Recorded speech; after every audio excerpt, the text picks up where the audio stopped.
Gente, Sigamos então? sim. E eu vou ter a honra de apresentar a nossa próxima palestrante, que é uma pessoa que eu admiro muito, que me acolheu desde o início da minha formação, me orientou, me inspira até hoje, que é a Lilian Rodrigues Tost. É especialista em psicologia clínica e psicotraumatologia, terapeuta e supervisora em EMDR certificada, facilitadora de grupos de formação em EMDR e ITC, psicodramatista, terapeuta de casal e família, terapeuta brainstorming, psicóloga voluntária do Programa de Ajuda Humanitária Psicológica e da Rede Solidária. MDR Brasil, diretora Delfos Espaço Psicossocial e do Espaço Psi de Desenvolvimento. Lilian, queremos te ouvir agora. Muito obrigada, Neide. Eu falei, gente, é tão ruim a gente fazer uma autoapresentação, né? Então, muito grata por você ter feito isso para Uma mim. honra. E muito bacana é todo esse percurso que a gente vem vindo, né? Que a gente vem lá do que é o MDR, toda a fundamentação, passa pelas questões dos casais, da mulher. E o meu interesse, eu pensei que falar nesse encontro, e eu queria trazer um viés bastante diferenciado e amplo, que é o trabalho do MDR com grupos, né?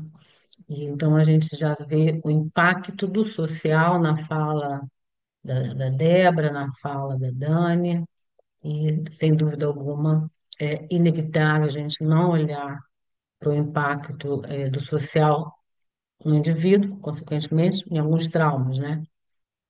Então, eu vou trazer para vocês aí a minha estrada de uma longa experiência de mais de 10 anos em trabalhos com grupos, com MDR, nas situações de ajuda humanitária, ou seja, nas situações de catástrofes e tragédias, tá?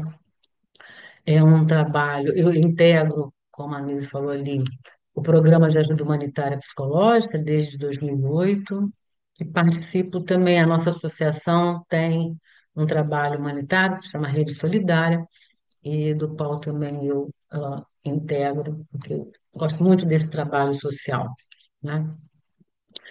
E acho que nas tragédias, onde parece não ter ah, mais nada a fazer, eu acho que o nosso trabalho vem se demonstrando realmente uma luz no fim do túnel. Eu já deveria ter colocado até a frase numa afirmação, né? Botei numa interrogação, né? Então, o principal objetivo aqui é um pouco apresentar a terapia MDR como uma abordagem de intervenção grupal, né? E propor uma reflexão sobre o impacto nas pessoas danificadas nessas catástrofes naturais e as provocadas pelo homem, né? E como a terapia MDR, através do protocolo grupal, pode ajudar e tratar essas pessoas, tá? O trabalho com intervenção em tragédias, ele está dentro de um arcabouço maior, que a gente olha para na nossa profissão, que é dentro da psicologia dos desastres, né? Então, nós temos todos referência, estudos e um passo a passo de como trabalhar dentro dessa ética da psicologia dos desastres. Então, vamos olhar para o desastre como um resultado de um evento adverso, que é natural ou provocado pelo homem, sobre um ecossistema vulnerável, causando danos humanos, materiais, ambientais, consequentemente, muitos prejuízos de ordem econômicas, sociais e psicológicas, eu acrescentaria aí, né, essa referência do glossário da Defesa Civil e Medicina dos Desastres. Uma das classificações que a gente tem para olhar para os desastres é quanto à sua natureza, como falou ali na definição da própria palavra, ela pode ter origem, né, natural, que são desastres causados por fenômenos de desequilíbrio da natureza, né, produzidos por fatores de origem externa, que não depende da ação humana. No caso, por exemplo, de um tufão, de um vulcão, né, de uma grande, algumas enchentes, né? Apesar de que a gente vai ver que as enchentes acabam entrando nos eventos mistos. Temos os eventos humanos, resultantes das ações da omissão humana, explosão, desemprego, marginalização social, violência, tráfico. Eu tive a oportunidade de trabalhar com outros colegas que eu acho que estão até aqui presentes, no incêndio da Boate Kiss. Então, tem muitas tragédias que tem a mãozinha, né, do ser humano, ou por descuido, ou por ganância, né? E aí a gente lida com muitos traumas em função disso. E os mistos, quando existem dessas ações ou falhas humanas que contribuem para intensificar, complicar, agravar os desastres naturais, né? Nas enchentes, a gente vê isso muito. Eu estou desde 2008 em trabalho, a maior parte deles com enchentes, e em todos os casos, em todos os municípios, nós observamos a falta de cuidado de quem deveria cuidar, né? Do setor público, das nossas cidades, da nossa natureza, etc. Então, durante e depois de um incidente crítico, o trauma psicológico é uma das possíveis consequências que afetam os indivíduos e as comunidades, né? Possível porque nem todas as pessoas que passam por situações de catástrofes e de desastres, elas são traumatizadas, né? Como vocês sabem, a gente tem a capacidade de resiliência, que é a capacidade de sofrer um impacto, né? E ao longo do tempo, o nosso cérebro vai se readaptando e volta ao seu estado de equilíbrio. Em alguns casos, isso não acontece, e uma das possibilidades de acontecimento é o trauma, né? Entendendo aqui como um conjunto de sintomas fisiológicos, cognitivos, emocionais, comportamentais, espirituais, relacionais, que resultam de um acontecimento que sobrecarregam o sistema nervoso. A gente viu aqui, é, como base da terapia MDR, é o processamento adaptativo de informação. Então, quando acontece alguma situação de grande impacto, essa situação interfere nesse processo natural de funcionamento cerebral, né? Que é dessa forma, né?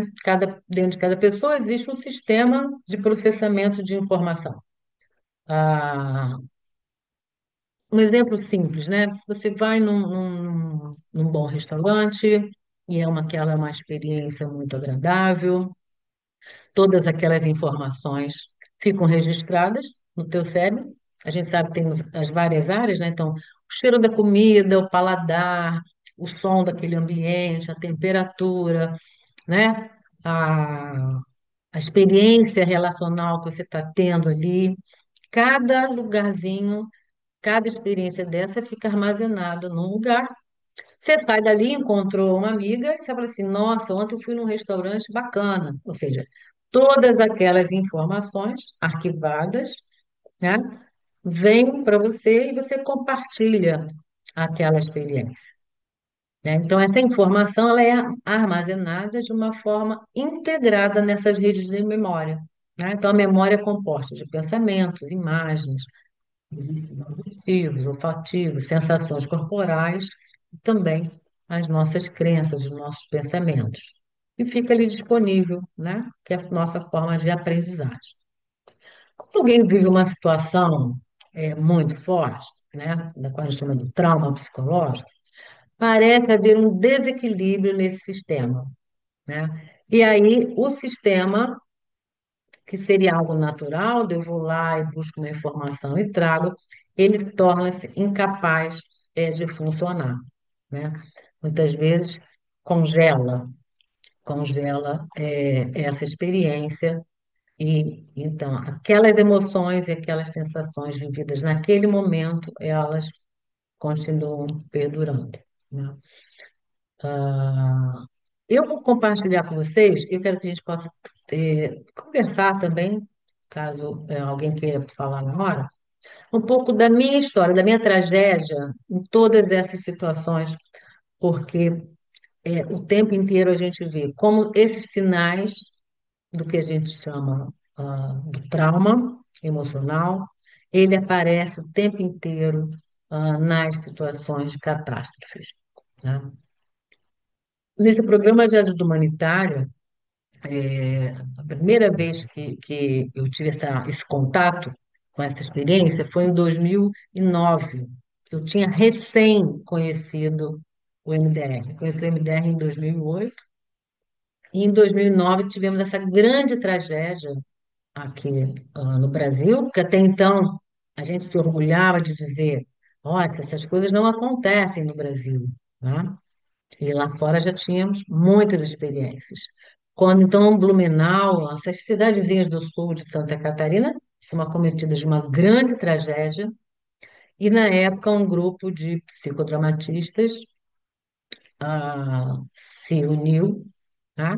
E muitos deles já estavam trabalhando com o MDR, e nós fomos para a cidade de Blumenau com o protocolo do Inácio Arreiro, me parece, pelos registros, primeira vez que foi usado no Brasil, para que pudéssemos fazer uma adaptação desse protocolo para a realidade brasileira, né? Um pouquinho ali na frente eu vou falar desse trabalho, que é como a gente pode trabalhar com o MDR em grupos. Seja esses grupos de catástrofe, mas seja qualquer grupo, né? O próprio grupo familiar, você pode utilizar a abordagem MDR, grupos sociais, junto, integrando com psicodrama, integrando com terapia comunitária.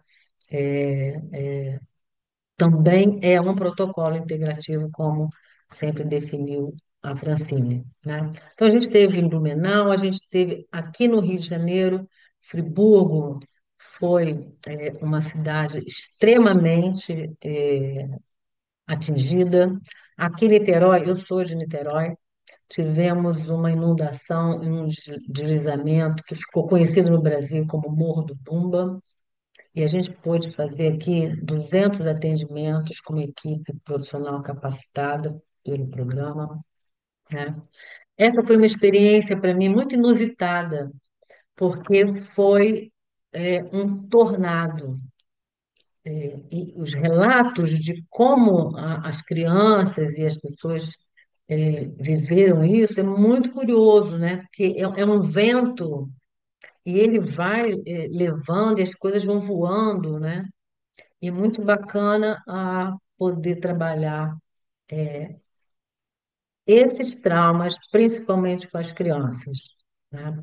Vocês vão ver que é um protocolo que ele é de amplo aspecto de uso, né? Desde criança, adolescentes, adultos e, e idosos, né? Eu estou trazendo um pouco dessas experiências e eu quero que vocês observem os desenhos, porque nós vamos falar, então, enquanto técnica, enquanto método de trabalho, sobre esses desenhos. Há algumas experiências aí, então, já provocadas pelo homem. Tivemos aqui no Rio de Janeiro, no bairro de Realengo, uma chacina. Também tem colegas aqui que tiveram a oportunidade de estarem nessa escola, onde um estudante entrou e matou, né? Fez alguns disparos e matou algumas coisas, outras crianças. A intervenção na PUC, lá em Goiânia, aqui também no Rio de Janeiro, em Bangu. Esse foi um caso muito delicado, onde os traficantes invadiram o fórum e, num tiroteio, atingiram uma criança que estava passando com a avó. E esse foi um trabalho muito interessante, porque ao fazermos, trabalhamos com todo o grupo dos funcionários do fórum, qual foi o sintoma pós, pós-trauma, pós-situação traumática? Eles estavam indo trabalhar pondo mesas e cadeiras na porta das salas, com medo de que o fórum pudesse ser invadido novamente, né? Então, o trabalho grupal com esses funcionários foi muito rico e eu tive a oportunidade de atender a família que perdeu a criança por bala perdida. E o fato que me chamou mais atenção é que o registro dessa avó, que estava de mão dada com ele, ela falava o tempo inteiro e repetia que na hora do tiro ela sentiu um estilhaço. Na verdade, o registro dela era: um pedaço do meu neto bateu na minha orelha. Tá? Então, era o registro que ela ficou da situação traumática. E a partir do protocolo e da desensibilização, ela entendeu que foi um estilhaço da bala, né? Gente, é uma informação tão significativa que fez uma diferença impressionante no estado que aquela mulher estava, né? E a riqueza dessa ferramenta, né, enfatizo todos que minhas colegas falaram, ah, é uma intervenção, às vezes, traz uma diferença impressionante, né? Então, são experiências muito ricas nesse sentido. Voltou, sorry. Ah, não, tem. O incêndio da Boate Kiss também foi muito famoso, né? Lá nós estivemos por duas vezes. A primeira vez, uma semana após a tragédia. Então, nós estávamos, a gente fala assim, né, no olho do furacão, e depois fomos, no ano seguinte, né? Esse desenho, chama muito atenção, e aqui eu só quero pontuar, porque depois eu vou falar deles. A intensidade, esse númerozinho que está aqui, ó, revela a intensidade da emoção que, ao lembrar do fato, nesse caso é uma criança, né? O quanto aquilo trazia de desconforto, de algum sentimento muito ruim para a criança. E, a partir de cada etapa de desensibilização, vocês podem ir acompanhando como os desenhos, né, mudam e, por fim, ele traz esse desenho aí de uma carga emocional muito, muito, muito reduzida, né? Aqui também, como a Aline já contou lá em cima, né, e as meninas já falaram, a gente tem a parte de sensibilização e a perspectiva futura, né, que é um protocolo de três fases. A gente olha o presente, o que está acontecendo, quais são os sintomas e a queixa, vamos no passado, vamos lá buscar essas origens, e muitas vezes, como a própria Dani falou, as origens podem ser transgeracionais, né? E depois, então, de desensibilizado, a gente olha para frente, né? Como é que vai ser? O que eu penso lá na frente, né? E aí, é, perspectiva, né? A projeção de futuro é poder ter a casa. Depois encaramos um Covid aí por um bom tempo, né? E aí já passamos por um trabalho online, de novo reforçando como é uma abordagem que permite também, da mesma forma, com os mesmos sucessos de alcance, o trabalho online. Então, em Manaus, trabalhamos com os profissionais que estavam na linha de frente, né? Não preciso relatar, todo mundo lembra o que aconteceu naquela época, e a gente trabalhou com 70 Primeiro a gente fez um trabalho pessoal com eles, né, terapêutico, e depois, então, a capacitação para eles ajudarem o povo lá. A outra grande tragédia mais recente foi aqui em Petrópolis, e nós tivemos a oportunidade de ir até lá presencial. Também tenho colegas aqui que estavam fazendo parte dessa equipe, né? Essa é uma história muito difícil de uma mãe que ela teve que optar entre conseguir salvar o filho, né? E talvez morrer junto, ou soltá-lo porque ela tinha outros filhos para cuidar, né? Então são dramas que a gente não consegue dimensionar, né? E quanto são ah, intensos o estrago que ocorre, né, no indivíduo por conta dessas tragédias. Petrópolis, a nossa região serrana aqui do Rio, ela é constantemente afetada, constantemente mal cuidada, constantemente sem política pública alguma, né? As tragédias anunciadas, que a gente chama. Bom, então, essa forma de trabalho, esses desenhos que vocês viram ao longo dessas intervenções, ela foi desenvolvida lá em 1997, porque lá fora as tragédias já aconteciam, né? E no México, sim, já tinha muitas histórias, de furacão.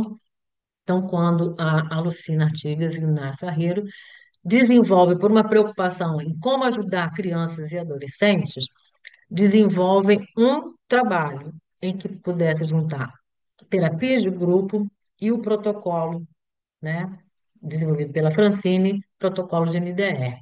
Então, ele faz essa integração, porque nessas grandes tragédias é impossível a gente atender um a um, né?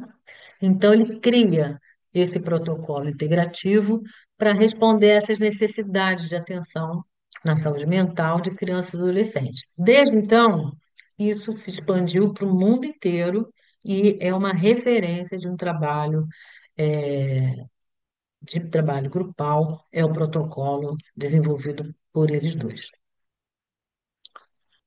Quais os objetivos desse protocolo, né? E é muito interessante, então, quando você está olhando para um grupo, porque é uma intervenção que ela serve um pouco de triagem, né? Então, ao aplicar para um grupo grande, né, identificando quantos pacientes precisarão de cuidados maiores. Se não há uma sensibilização, se o sintoma continua muito intenso, essas pessoas são encaminhadas para o atendimento individual, né? E aí é muito interessante, gente, que um grande número de pessoas que sofrem a mesma situação, apenas 20% dessa população vai necessitar de cuidados mais específicos e apenas 8% vão precisar de atendimento individualizado e, quiçá, clínico médico. Então, por que que eu acho que chama atenção para isso? Para a gente entender como o nosso cérebro ele é potente, como a gente pode ter a força natural para a busca da saúde, tá? Então, muitas vezes, o excesso de medicação, ele interrompe esse processo, como a Dani falou ali, está numa depressão, ela supera, passa por um período ruim, você vai manter uma medicação, você tá interferindo no fluxo natural de desenvolvimento e de funcionamento do teu cérebro, né? Bom, também como objetivo auxiliar na expressão dos sentimentos até então não compartilhado. Isso é muito comum. Às vezes as pessoas sofrem sozinhas porque não quer puxar o assunto, porque o outro vai sofrer também, não é? E isso acaba piorando. A gente sabe que o silêncio piora a traumatização, né? Então, o trabalho grupal propicia um pouco esse compartilhar de sentimento. oferece apoio e empatia. Quando eu estou em grupo e eu fico sabendo que o outro também está vivendo coisas muito semelhantes ao que eu estou vivendo, que o outro está sentindo coisas semelhantes ao que eu estou sentindo, isso amplia, né, a sensação de apoio e também de empatia. Buscar a estabilização do funcionamento psicológico básico, como a gente viu, o trauma interfere no pai, no processamento adaptativo de informação, e através das estimulações bilaterais, a gente busca, então, reestabilizar esse funcionamento básico psicológico. Auxilia no retorno das pessoas à sua funcionalidade emocional adaptativa e ajuda a reprocessar as memórias traumáticas.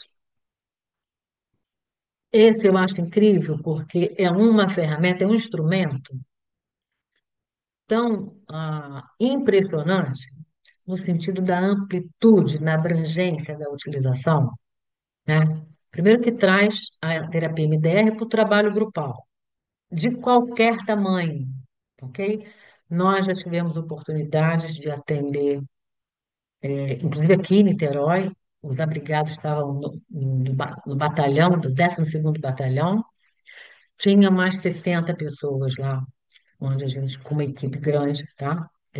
A gente conseguiu fazer esse trabalho, é, da aplicação do protocolo. É efetivo em toda e qualquer cultura, né?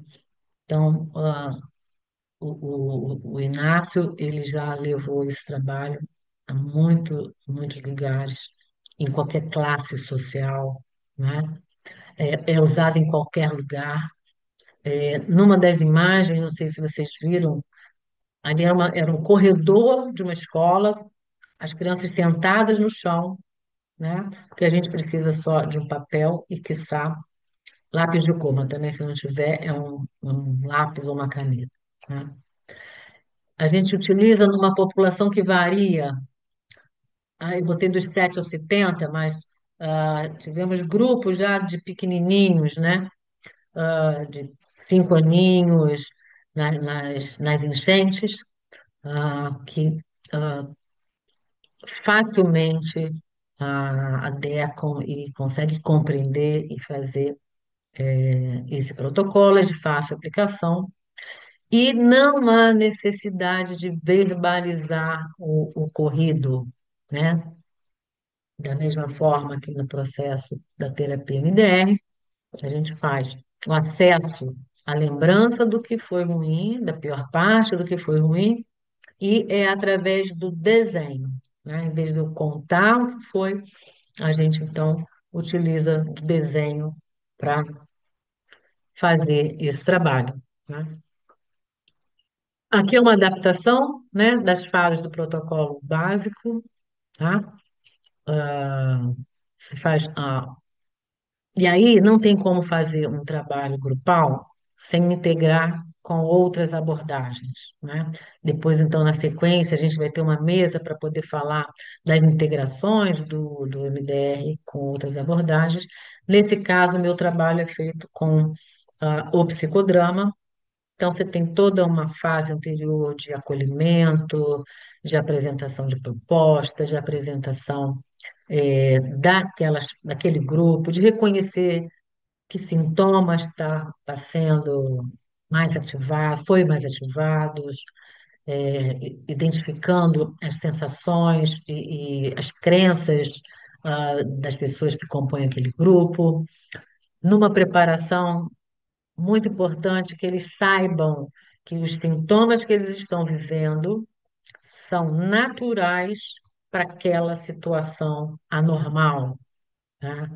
De novo, é a busca da não medicalização neste momento, porque a gente sabe que o cérebro, muito naturalmente, ele vai processar, né? Então, não há necessidade de intervir na maioria, na grande maioria dos casos, óbvio que tem sempre as exceções, né? Mas então é entender que tem sintomas de transtorno de estresse pós-trauma, que são naturais, que se sinta, que aconteça, e que naturalmente ele vai ser reduzido, e o trabalho grupal é para auxiliar também nessa dessensibilização e nesse processamento, onde o cérebro ficou muito sobrecarregado do que aconteceu. A Aline mostrou lá o abraço da borboleta do Príncipe Charles fazendo lá o movimento, né?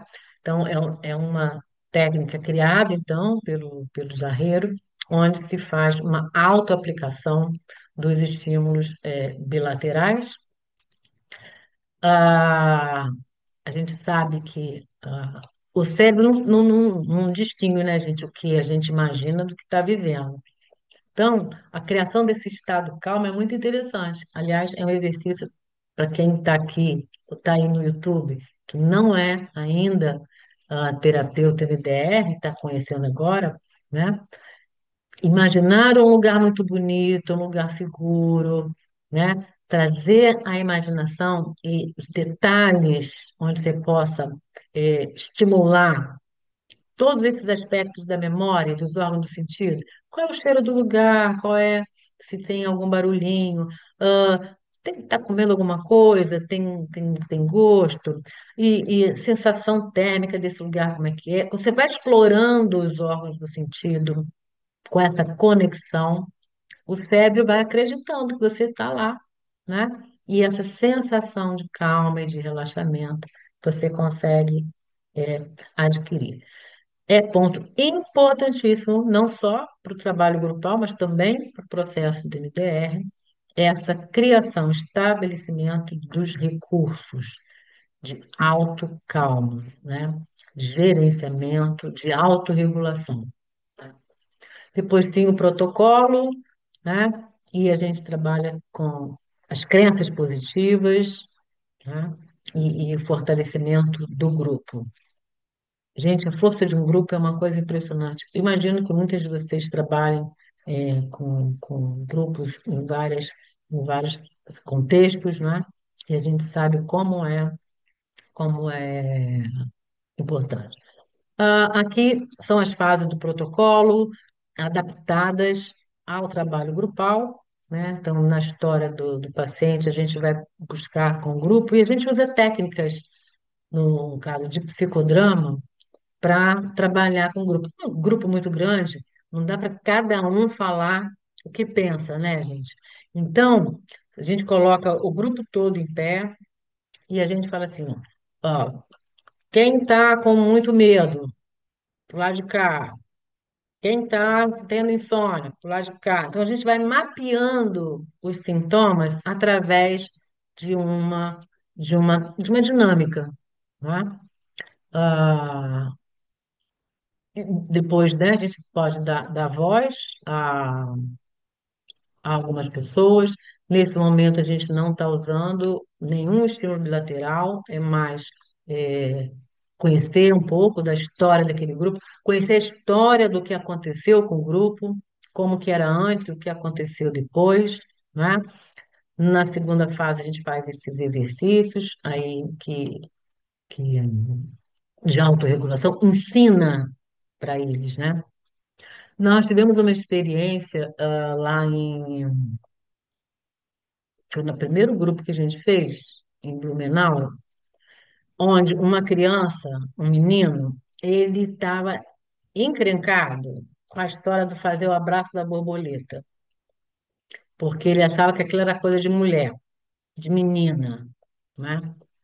E aí a colega que estava trabalhando com ele falou, então tá bom, então faz aí o King Kong. E ficou batizado, então, como abraço do King Kong, que é, aí os meninos, em vez de fazer abraço da borboleta, eles faziam a estimulação através de toque aqui, né?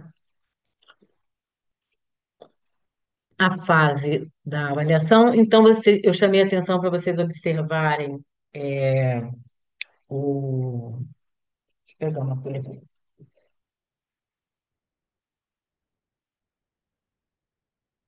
Observar aqueles desenhos, né?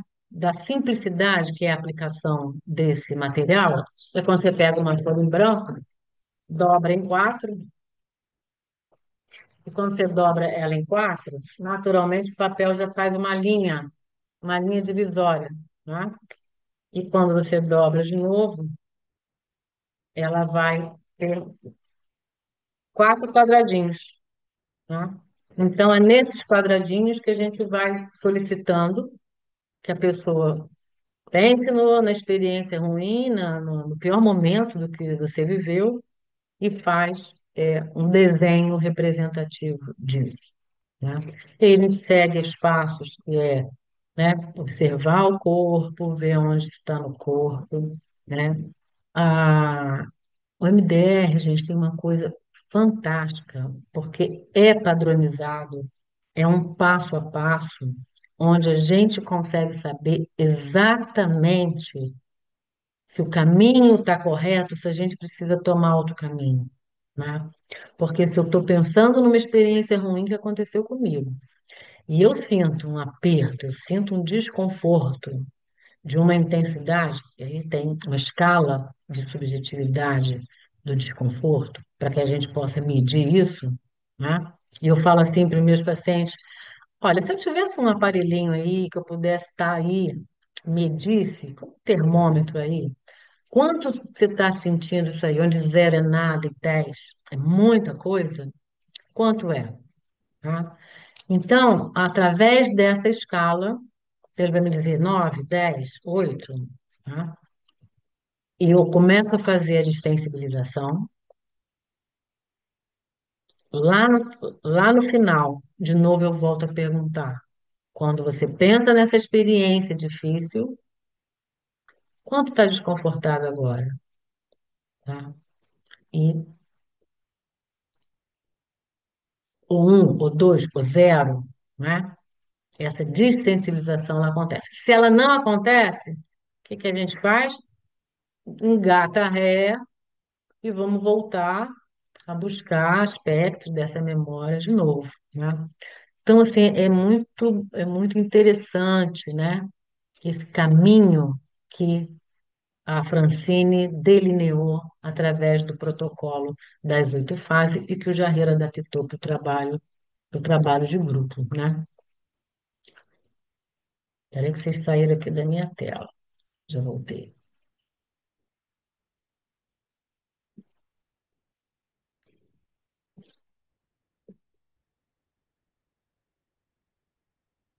Ops, isso.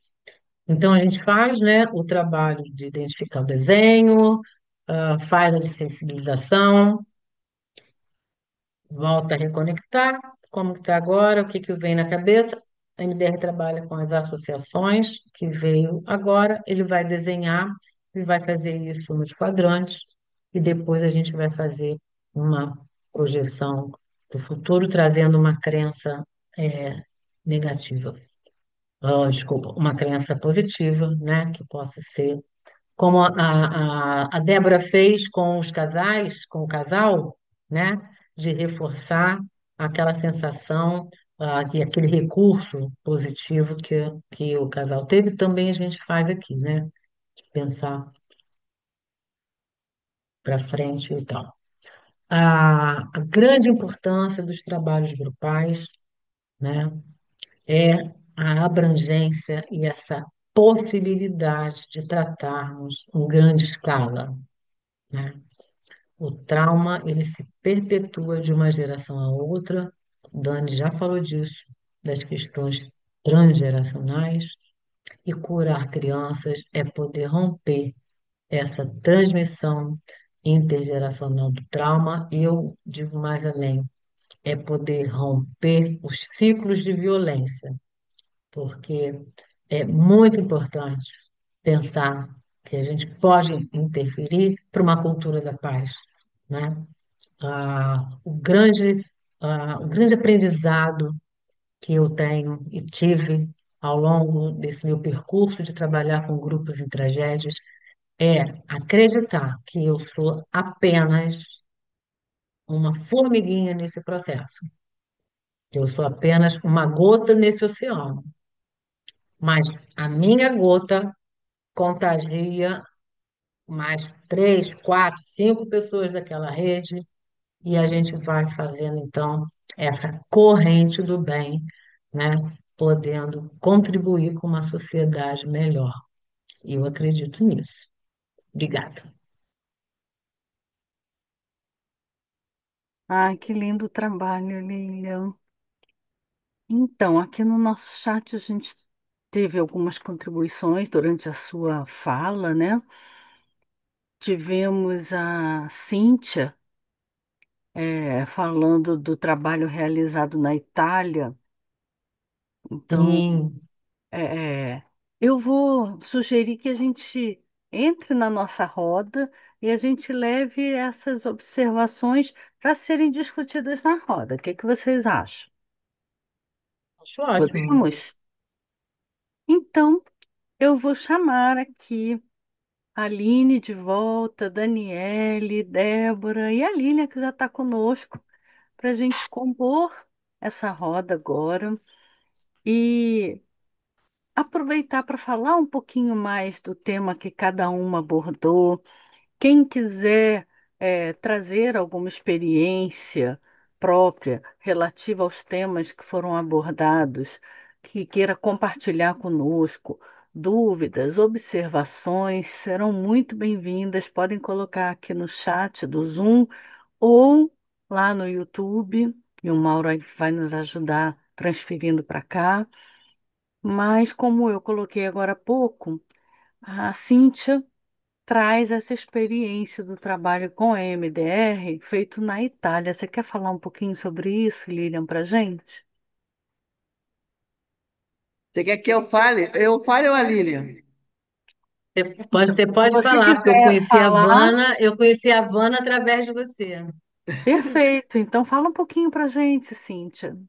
Eu estava até procurando as fotos aqui, porque a cidade da Havana, que é essa São Felice, foi toda para o chão. As escolas, os restaurantes. É uma cidade pequenininha na Itália. E eu tive lá após o terremoto. E a própria Havana ficou muito traumatizada, porque a casa dela fez assim, ó, tudo para o chão. Toda a cidade dormiu nos carros. Porque não sei por quê, nem sei como é que se lida com terremoto, né? Mas assim, quando tem um terremoto, parece que tem depois outros, né? Seguidos, né? Então, para proteção da cidade, todo mundo foi dormir nos carros. E tudo estava no chão. As igrejas, os restaurantes, a própria escola. Então, o que que a cidade fez? O prefeito lá convidou a Havana para trabalhar com as crianças, que estavam apavoradas. Bom, as crianças estavam apavoradas porque os pais também estavam apavorados. E Uhum, a própria Havana também estava apavorada, né? Quer dizer, claro, todo mundo fica sem saber o que que acontece daqui a 10 minutos, porque terremoto você não. Parece que terremoto e essas tragédias muito grandes, vulcão, terremoto, parece que por mais que se tenha avançado na tecnologia, você não consegue prever que um vulcão vai estourar ou que o terremoto vai acontecer. Parece que tsunami é uma coisa que ainda dá para saber um pouquinho, mas terremoto não dá para saber se amanhã vai ter um terremoto. Então, o que que a cidade fez? A cidade, por exemplo, a escola das crianças, eles fizeram um tapume na frente da escola que tinha caído, o retrato da escola, para as crianças verem a escola. A igreja, o restaurante. A cidade inteira. Acabei de achar aqui no meu celular as fotos. Depois eu boto aí no chat para vocês verem. Uma coisa incrível. Sabe aqueles tapumes meio transparentes? Que na Europa se faz muito, né? Quando você reconstrói um monumento, eles fazem aquele tapume meio transparente. E aí, vamos dizer, o edifício está inteiro, mas atrás está no chão, né? Então, ela fez esse trabalho com as crianças para recuperar do trauma. Aonde os próprios pais também estavam traumatizados, mas não têm cabeça para pensar. E as crianças estavam com medo. E assim, depois que ela me contou essa experiência, eu falei, caramba, e não é verdade é verdade que esse negócio funciona? Porque eu escutava MDR assim, é uma técnica cognitiva, não sei. Eu nunca, né? E eu falei assim, gente, é verdade que isso funciona frente a um trauma, de uma forma imediata. E aí eu passei a acreditar. Esse é meu depoimento. E eu tive a oportunidade de conhecer a Vana, porque ela veio dar um curso aqui, e sabendo que eu também fazia MDR, ela compartilhou a vivência dela, porque aí ela foi buscar a terapia MDR Sim. para ela própria. E quando ela deu o curso, ela falou, e eu sou encantada com isso, uso até hoje também, em vez, ela trabalha com desenhos, com pinturas, né? A Havana é muito colorida. E em vez dela usar o termo lugar, lá na época a gente chamava de lugar tranquilo, lugar seguro. Hoje a gente fala do estado calmo, né? Mas ela falava assim, traz a imagem de algo que é belo, algo colorido, né? E a história do que é belo é muito interessante, porque naturalmente seus olhos brilham quando você olha para algo que é belo, né?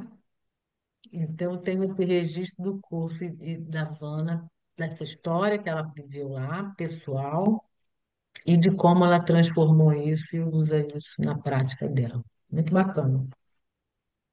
Eu queria fazer alguns pedidos. Para a gente abrir as câmeras para poder tirar uma fotinho com o máximo de pessoas possível. Aqui, a Cássia colocou que esteve presente, né, teve o privilégio de participar de uma ação lá em Petrópolis. Se quiser falar Isso. rapidamente para a gente. E aqui perguntam também sobre a capacitação dos profissionais de saúde, né, como é feita essa capacitação para se trabalhar com grupos. Então, por favor, quem puder tirar as câmeras do. Mas bota o rostinho aí para a gente registrar esse evento lindo. Você quer compartilhar sua vivência?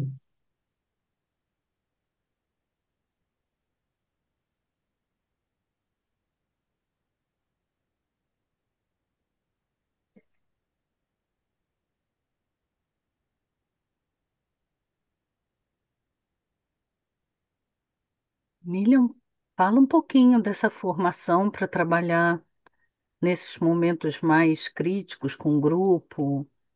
Eu ia perguntar justamente isso, Lília. Como é que você, por exemplo, tem um desastre, né? Eu moro em Petrópolis. Como é que vocês são chamadas para vir para cá, né? Como você chega aqui e capacita algumas pessoas? Como é que é esse processo? Primeiro, enquanto formação, o básico é fazermos a formação em terapia MDR.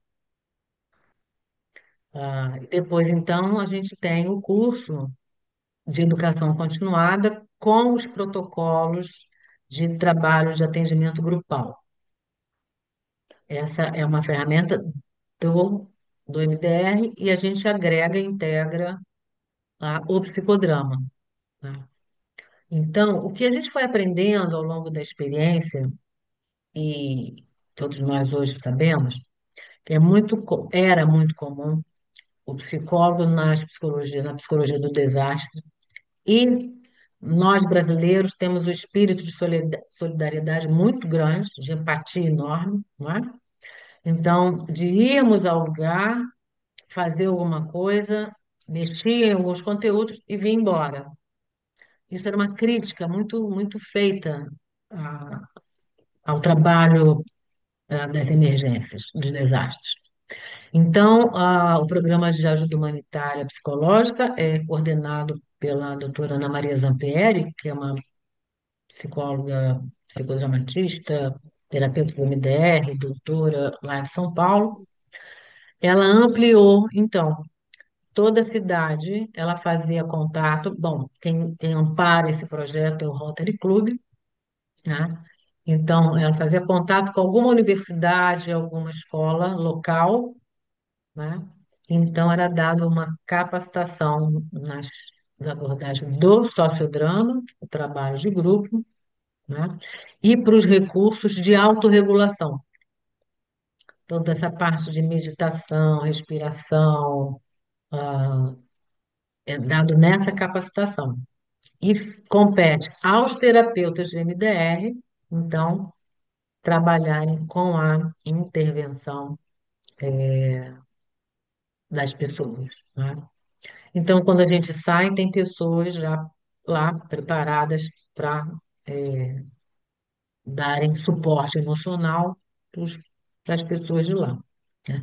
Agora, é trabalho, ó, para a gente conseguir chegar e realizar o trabalho. A Celita aqui da associação também já sabe como é difícil, porque maior intenção que todos nós temos de oferecer algo de extrema qualidade, extrema eficiência, né?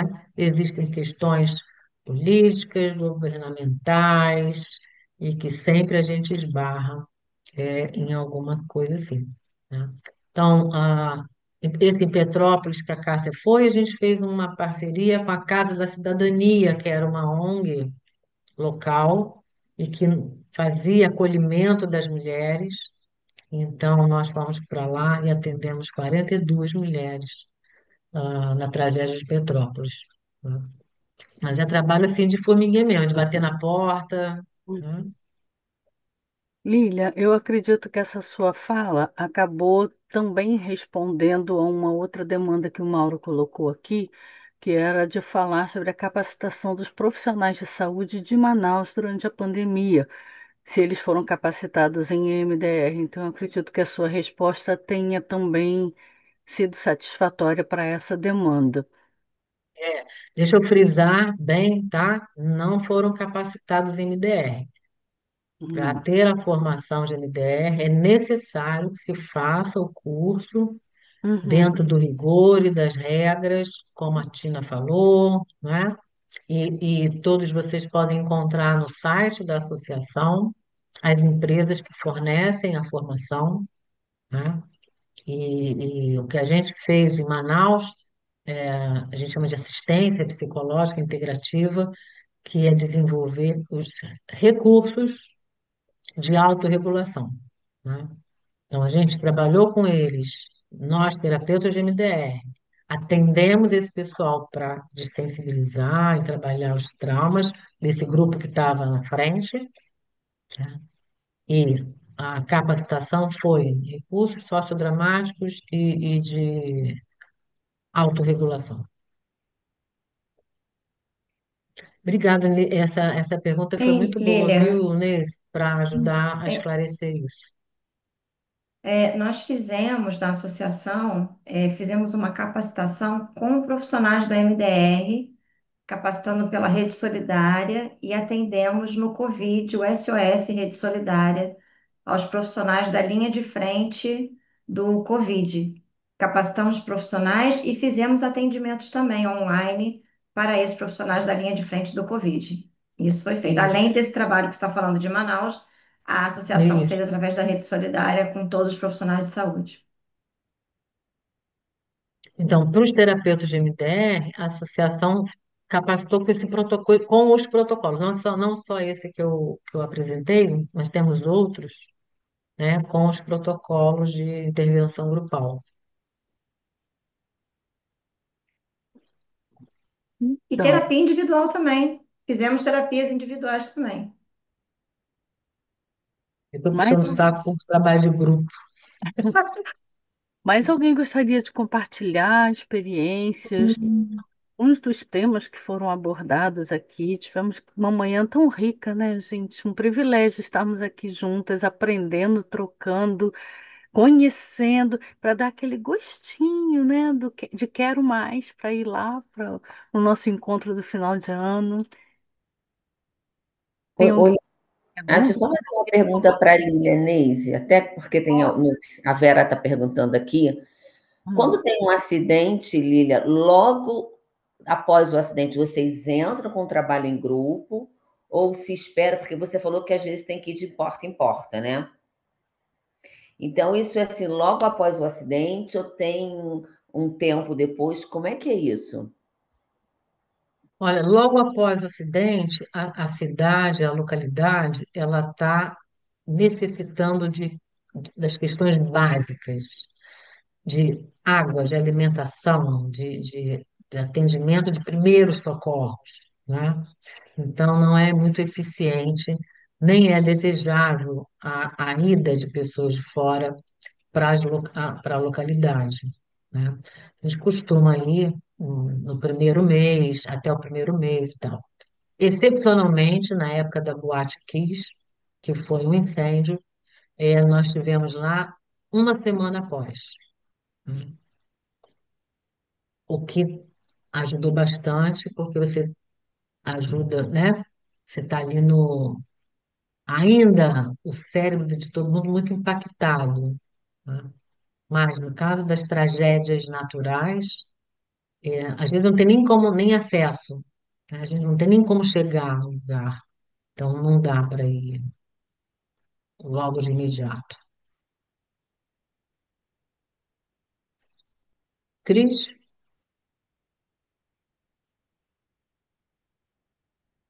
tá com o microfone fechadinho. Bom dia para todo mundo, boa tarde para mim, que estou Obrigada. 4 horas na frente. Estou aqui, assim, me deliciando com as falas de vocês, revendo carinhas tão amigas, tão queridas de muitos anos, inclusive carinhas de ajuda humanitária, né? Eu e a Lília dividimos quarto em muitas delas, né, Lília? Com chuveiro quebrado e Com tudo, certeza. tanto chuveiro. E é interessante essa pergunta, porque a gente tem duas maneiras, né, de trabalhar com grupos em ajuda humanitária, né, com o MDR e com as outras técnicas que a gente possa utilizar. Uma são essas grandes catástrofes naturais, onde a população já está sedenta e necessitada de ajuda, a cidade toda muito mobilizada. A Cíntia trouxe a questão, né, da turma italiana, assim, tão criativa em tentar proteger o cérebro das crianças e com isso também se proteger a si próprio, porque é uma lembrança aqui, já teve um restaurante, uma igreja, uma escola, né? Mas você tem situações mais pontuais em que a cidade não é atingida e apenas um local. Por exemplo, que foi o caso da Boate Kiss, eu trabalhei lá com a Lília, a gente estava lá 7 dias depois, né? Onde a cidade estava relativamente funcionando, mas totalmente traumatizada. Uma coisa que eu nunca vi na vida, eu vi em Santa Maria, foi engarrafamento de caixão.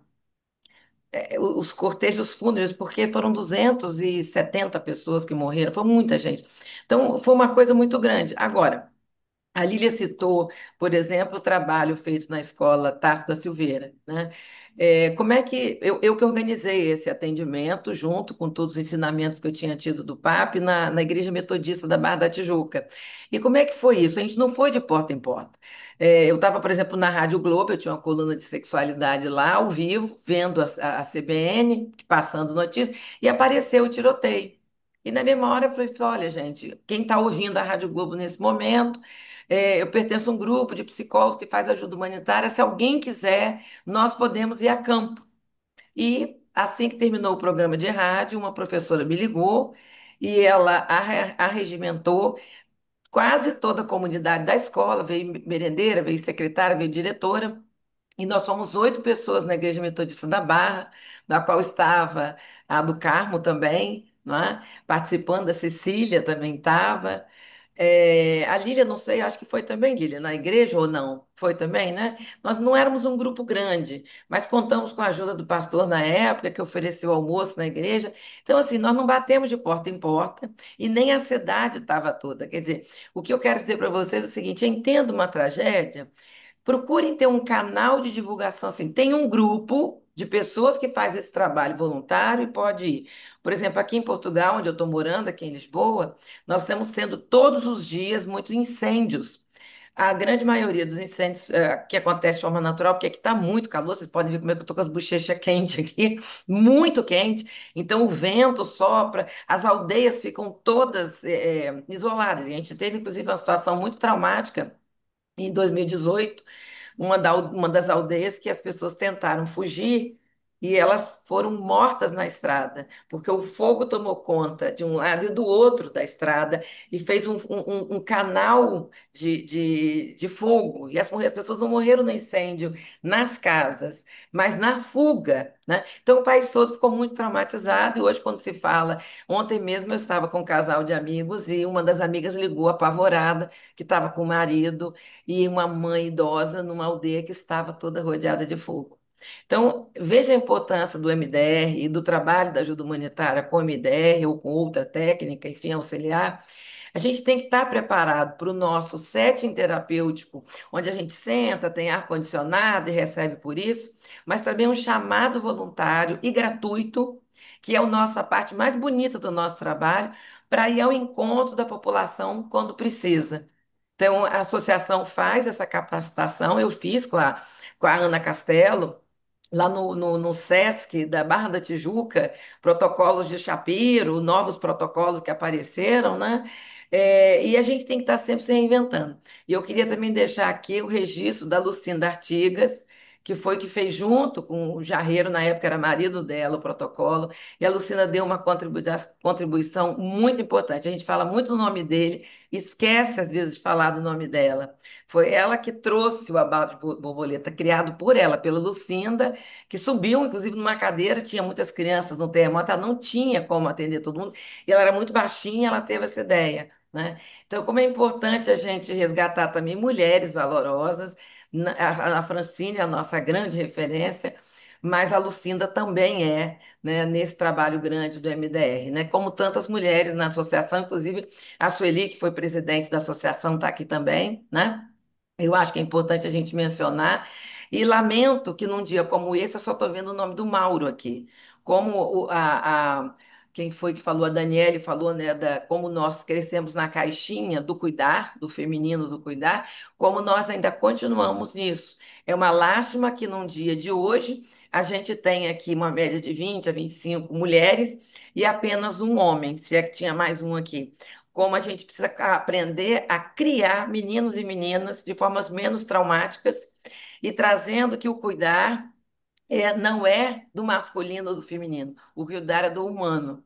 E o que a gente faz é Uhum. tentar se cuidar e cuidar dos outros. Mas foi uma experiência muito rica ter participado desses eventos em Friburgo, Morro do Bumba. Aliás, foi, né, Cíntia, que foi presidente da TF, Lília também, como eu, presidente da TF. Foi a primeira vez que uma regional no Brasil fez o trabalho humanitário. Foi na minha gestão, quando, junto com o grupo da MD Rissa de Niterói, da Lília, e o grupo da UF, né? Enquanto a TF conseguiu reunir 30 associadas, a Cecília veio lá também, lá do outro lado da ponte, do Rio, ajudar, né? Foi um trabalho muito bonito que a gente tem que ter esse registro histórico. A TF, mais uma vez, fazendo história, o Rio de Janeiro fazendo história, que, aliás, é a regional que mais tem pessoas de terapeutas de casal e família do Brasil. Eu não sei se no MDR, Fala- talvez seja São Paulo, mas o Rio, se não está, está bem pertinho. A gente tem que valorizar o nosso trabalho.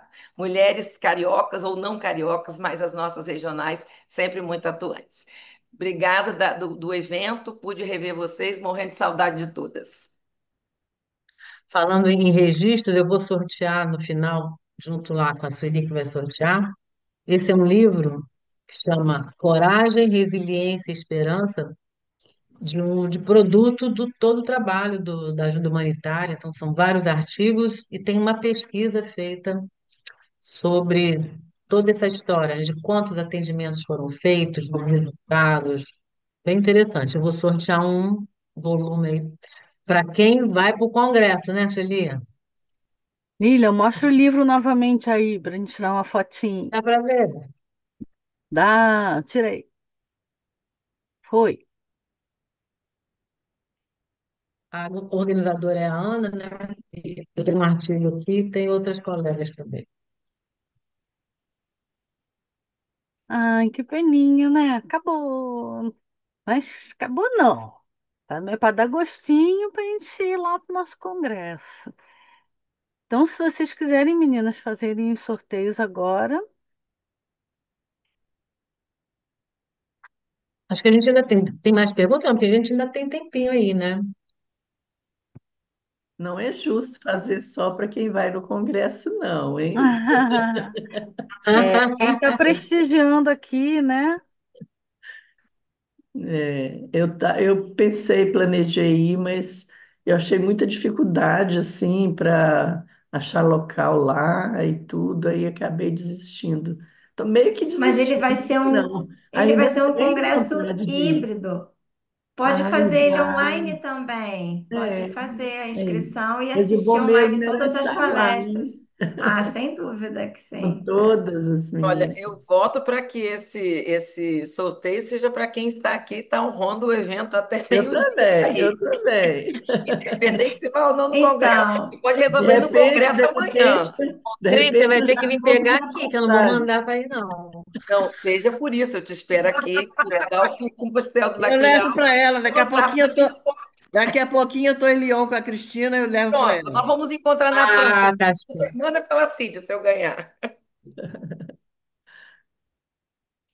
Gente, mas tem tantas coisas interessantes para a gente conversar, né? Não tem? Das outras apresentações. Eu fiquei muito instigada Tem.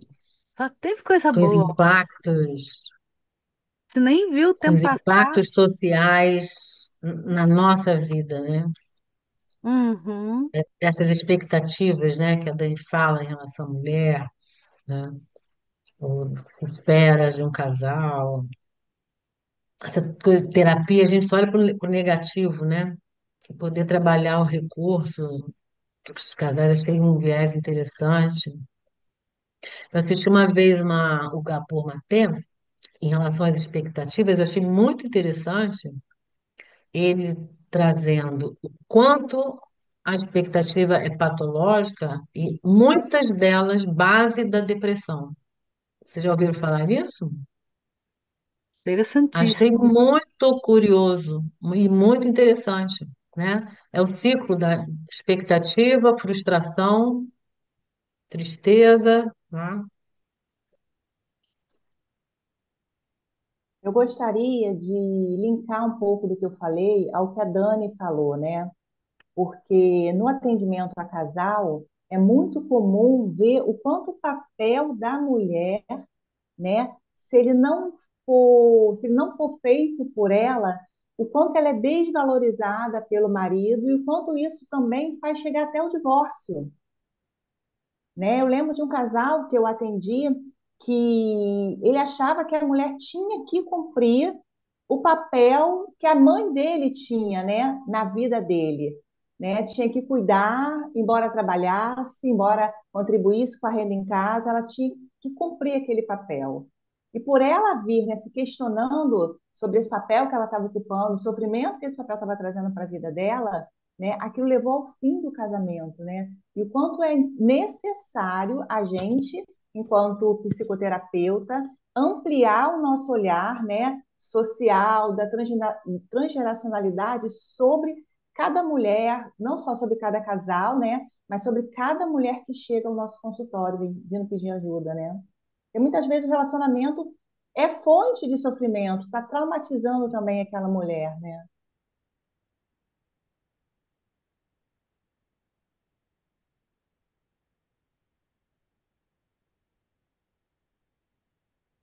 Aliás, na terapia de casal e família, a gente vê que o casamento faz muito bem para os homens e é um péssimo negócio para as mulheres. Tem A pesquisa que fala Aline, sobre isso. a Aline, Mulheres. minha ex-aluna de formação em terapia de família, sabia que eu falava muito isso em aula. É impressionante. A gente tem várias pesquisas que mostram isso. O quanto a Mulheres mulher é extremamente solteiras folhada. são mais Exato. saudáveis emocionalmente do que as mulheres Exatamente. casadas. Exatamente. E os homens, ao contrário. Homens casados são, inclusive, mais ricos que mulheres. Mulheres, quando ficam mais velhas, elas vão ficando mais pobres do que eram mais jovens, porque elas investiam no enriquecimento do marido. E se a gente for nisso, Vai embora, né? vai Sabe uma coisa embora. que eu Os falo? Que resquícios do somos nós passado, né? mulheres que criamos esses homens, né? E como que nós estamos nessa criação também contribuindo e perpetuando isso tudo, né? Eu sempre Perfeito. levanto esse Ô, questionamento Aline, e essa eu tenho três. provocação, né? Eu tenho três, e minha preocupação sempre foi essa. Eu ficava atenta, eu falei assim, gente, como que é isso? E a gente sabe que o machismo é muito internalizado, né? O Pois quanto é, nós somos Então é uma tensão corresponsáveis, mesmo, né? gente. se a gente pegar esse gancho que a Aline trouxe, que nós mulheres criamos esses homens machistas, porque nós mulheres aceitamos criar esses homens sozinhas. Uhum. Essa é a grande questão, né? Que nós deveríamos realmente não só chamar, convocar, mas também dar espaço para esses homens serem pais, né? Porque é muito cômodo essa situação, né? Para a gente mudar, a gente tem que mudar lá na origem, é na forma de educar meninos e meninas. Não aceitar mais entrar numa loja de brinquedo e aceitar o vendedor ou a vendedora perguntar: a senhora quer comprar um presente? É para menino ou para menino? Respondam sempre com muita elegância: é para uma criança. Apenas isso. Não existe brinquedo de menina, existe brinquedo de criança. Se a gente não der bonecas para os meninos, jamais eles vão aprender a brincar de família, jamais vão aprender a exercer o papel social de pais. Né? A parentalidade é construída na infância. Nós temos que mudar, nós temos ainda muito trabalho para fazer, gente. É verdade. Perfeito. Começar pelos brinquedos Cris, mesmo, né? Damos carrinhos para os meninos, bonecas para as meninas, depois reclamamos que eles não sabem segurar os bebês. E as bonecas a gente brinca indoor, da porta de dentro da rua para dentro, e os carrinhos são outdoor para fora. Então eles continuam, a gente continua expulsando os meninos para fora e retendo as meninas no gineceu, né? Lá dos gregos, né? Então a gente tem que mudar isso também, né?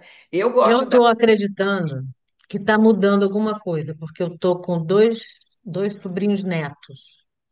E a equipe que está cuidando, a médico, orientadora, doula, agora tem um monte de coisa. Também para você parir hoje em dia tem um recurso enorme.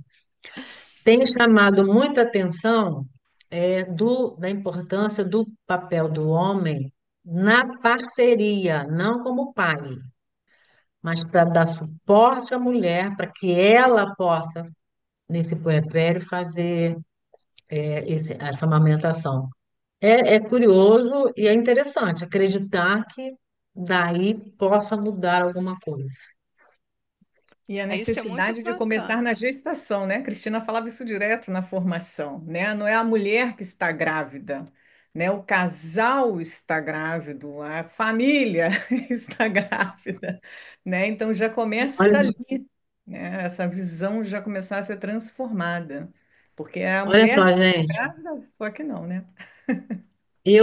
Eu tinha feito um registro aqui, não sei se é porque está gostoso a conversa, que o nosso horário era até 12h30, mas já recebi uma informação de que não, que é até às 12, ou seja, estamos ultrapassando aí Eu os estranhei quando horários. você falou que tinha tempo, eu me lembrava que era meio-dia, mas como Eu, eu atrasou, acho né? que eu, Achei que a gente eu ia acho que eu adiantar. captei a sua empolgação, Dani, aí quem Ah, ficou que empolgado bom! agora fui eu. Ó, Se eu Lilian, conseguir isso, já estou feliz. eu acho que esse tema vale uma live depois, né? Um pós-encontro para a gente bater um papo sobre esse tema que a Dani levantou muito bem, né? E a gente continuar esse bate-papo numa Aham. live. Fica aqui, né, o nosso convite para um Gente, pós-encontro. então, de